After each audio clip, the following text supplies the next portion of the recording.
భ్రూణ హత్యల మీద అన్న పాట రాస్తే మీరు జర్నలిస్ట్‌గా ఉన్నారు, కవిగా ఉన్నారు.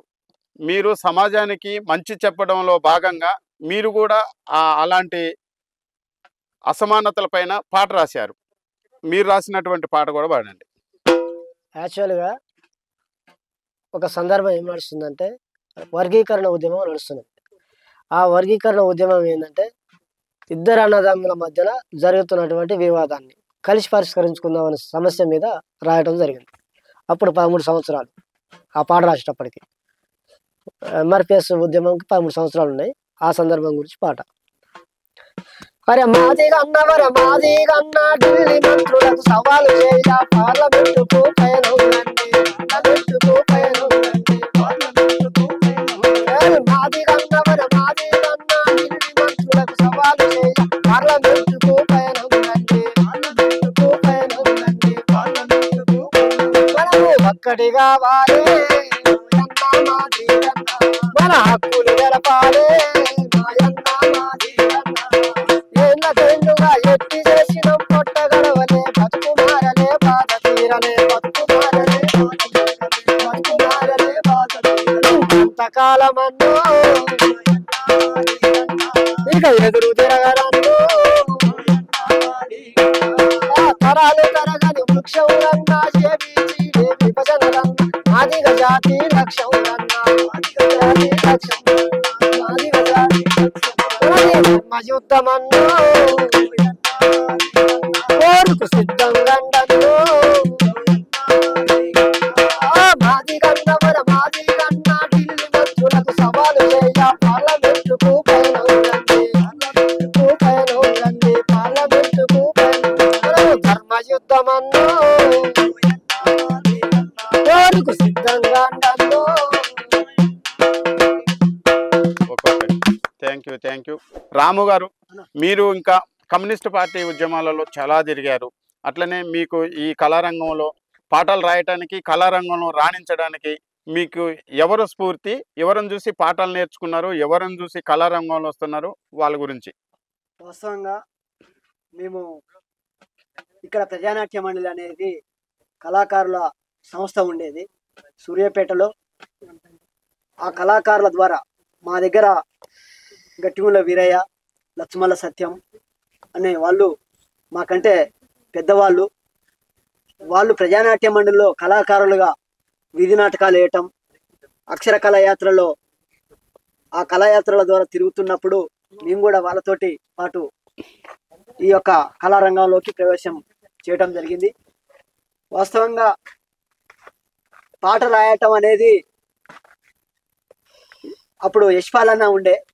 యశ్పాలన్న పాట కళ్ళం నిండా గింజాలున్నా రైతన్నా పల్లెంలో వెతుకులేవో కళ్ళం నిండా గింజాలున్నా రైతన్నా పల్లెంలో వెతుకులేవో రైతన్నా అనే పాట 9 కమ్యూనిస్ట్ పార్టీలు ధర్నా రాస్తారోకులు చేస్తున్న సందర్భంలో ప్రగతి నగర్ దగ్గర 1998, 97, 98 సందర్భంలో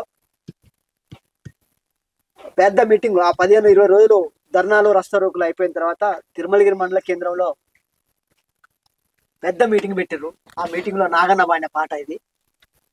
ఈ పాట ఎవరు పాడారని చూసిన తర్వాత ఇది యశ్పాలన్న రాసిండు అని అప్పుడు నేను యశ్పాలన్న ఎట్టుడిలో చూడాలనుకున్నా. ఆ సందర్భంలో మా దగ్గర బూర్గుల ప్రభాకర్ అన్న అని ఉన్నాడు. నేను ఒక పాట రాసి అన్న ఈ పాట జర చూడనంటే ఎవరు రాసిర్రా అన్నాడు. నేనే రాసిన అన్న. బాగుంది తమ్మి, ఇట్టే నువ్వు రాయితూనే ఉండాలి, రాయాలి నువ్వు అని చెప్పి అన్న సందర్భంలో ఏది నా మనసులో మెదిలినా అది ఒక బుక్ నాకు ఇక్కడ జేబులో పెట్టుకునేది, అలా రాసుకుని ఉంటాను. ఇలాంటి సందర్భంలో మర్యాద శైలి సార్ అని ఒక సార్ ఉన్నాడు. ఆయన వాస్తవానికి ప్రభుత్వ ఉద్యోగి, గవర్నమెంట్ టీచర్. ఆయన కూడా అద్భుతమైన పాటలు రాసిండు. జోగునూరు సుందర్రావు సార్, మాధవశెట్టి వీరన్న సార్, వీళ్ళు మాకు ఏదైనా వీధి నాటకాలు రాసినా ఆ వీధి నాటకాలు మాకు నేర్పించేవాళ్ళు, పాటలు నేర్పించేవాళ్ళు. ఓకే, పల్లెశ్రీ రాము గారు, మీరు కళారంగంలో పనిచేస్తున్న సందర్భంలో సామాజికంగా పాటలు రాస్తూ పాడుతున్నారు. ప్రజలను ఉన్నటువంటి మూఢనమ్మకాలపైన చైతన్యం చేశారు. మలిదశ రగిలినటువంటి తెలంగాణ ఉద్యమంలో మీ పాత్ర చాలా విలువైనది. ధూమ్ధామ్ ఉద్యమంలో ప్రముఖులైనటువంటి ప్రజాయుద్ధ నౌక గద్దర్ గారితో మీకేమైనా సన్నిహిత సంబంధాలు ఉన్నాయా?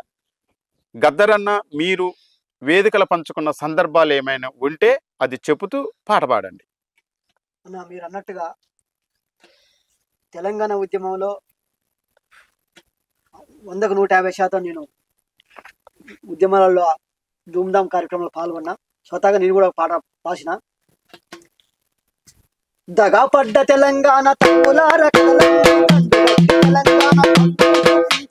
దగాపడ్డ తెలంగాణ తమ్ములార కదలండి, తండ్రి గట్టి తెలంగాణ తమ్ముడు చూపించండి.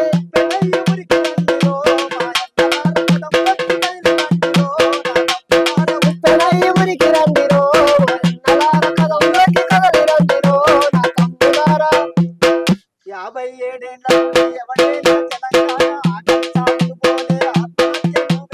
ఆకలి చావులు పోలే ఆత్మహత్యలు పెరిగే, ఆకలి చావులు పోలే ఆత్మహత్యలు పెరిగే. బతుకులు మారకపాయే రైతు కాళ్ళ వెంట ఉన్నరో.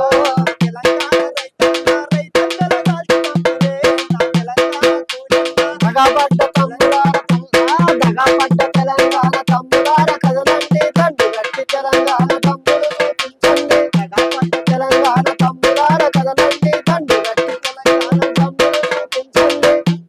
ఊరికి రండిరో, మా అన్నలార కదంలోకి కదలి రండిరో నా తమ్ములారా. తెలంగాణ ఉద్యమానికి మీ పాట చాలా అది దోహదపడి ఉంటుంది. అయితే అదే ఉద్యమంలో గద్దరన్న అగ్రభాగాన నిలిచారు.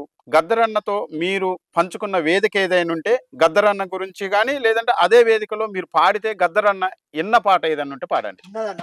జహీరాబాద్ లో గద్దరన్న ఉన్నటువంటి వేదిక మీద నేను పంచుకున్నాను ఆ పాట. తక్కువ కులం అంటే తక్కువ కులమంటివి దోసుక తింటున్నదొరా, నీ ఎక్కువ ఏమిటి రంగుల వేసి పడాదొరా.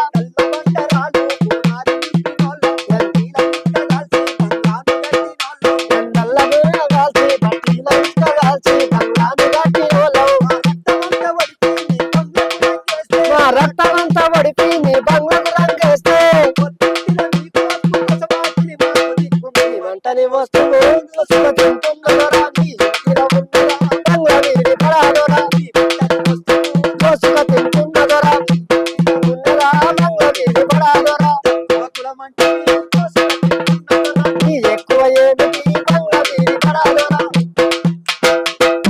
పలుగులు పారబట్టి చట్టాలు నెత్తినెట్టి మొక్కలు గుట్టోల కుప్ప పోస్తే పొట్టలో పేగు పెట్టే, గుట్టోల కుప్ప పోస్తే పొట్టలో పేగు పెట్టే. దోసుక తింటున్నదొరా, దోసులు పట్టించుగా బంగ్ల వీడి పడాదొరా. దోసుక తింటున్నదొరా, బంగ్ల వీడి పడాదొరా. ఈ పాటను పాడినన్న. ఓకే, ఆ వేదిక అన్న వచ్చి ఇట్లా భుజం మీద చేసి ఇట్లా చాలా అద్భుతంగా పాడిన తమ్మి అని చెప్పిండన్న. గద్దరన్న అట్లాంటి గద్దరన్న ఈ తెలంగాణ సమాజానికి లెజెండ్. ఇవాళ కళాకారుల ప్రపంచం ఉన్నదంటే గద్దరన్న చేయబట్టి ఇలా ఎవరు ఒప్పుకున్నా ఒప్పుకోకపోయినా, అవునన్నా కాదన్నా ఇదే నిజమన్న. గద్దరన్న లేకపోతే తెలంగాణ ప్రపంచంలో కళాకారులు లేరు, కళా ప్రపంచం లేదని నేను నమ్ముతున్నా. ఆ అన్న గురించి నేను కూడా ఒక పాట రాసిన. ఒక పాట ఇస్తా. పాడండి. గద్దరన్న నీ మాట, గద్దరన్న నీ మాట పోరాట పొలికేక, గద్దరన్న నీ మాట పోరాట పొలికేక, గద్దరన్న నీ ఆట అడవిలో అందాల పూట. గదరన్న నీ మాట పోరాట పొలికేక, గదరన్న నీ ఆట పోరాట పొలికేక, గదరన్న నీ ఆట అడవిలో అందల తూట. గదరన్న నీ ఆట అడవిలో అందల తూట, గదరన్న నీ ఆట అడవిలో అందల తూట. అందుకే మీకు మీకు ఇష్టమైన కవి, తెలంగాణ ప్రపంచానికి ఇష్టమైన కవి యశ్పాలన్న చెప్తాడు, ఇది గద్దర పాటల యుగమోరా చెరిపితే చెరగని చరితరా, గద్దరు పాటల యుగమోరా చెరిపితే చెరగని చరితరా, ఇది గద్దర పాటల యుగమోరా చెరిపితే చెరగని చరితరా. ఇవాళ తెలంగాణ నేల మీద కళాకారుడంటే ఇట్లుండాలి, ప్రజల పక్షాన నిలబడాలని ఒక కొత్త చరిత్రని ఒరవడిని సృష్టించి మన నుంచి దూరమైనటువంటి గద్దరన్న మీకు మాకు ఎంతో మందికి ఆదర్శమూర్తి. అలాంటి గద్దరన్న ఇవాళ మన ఎడ లేకపోవడం దురదృష్టకరం.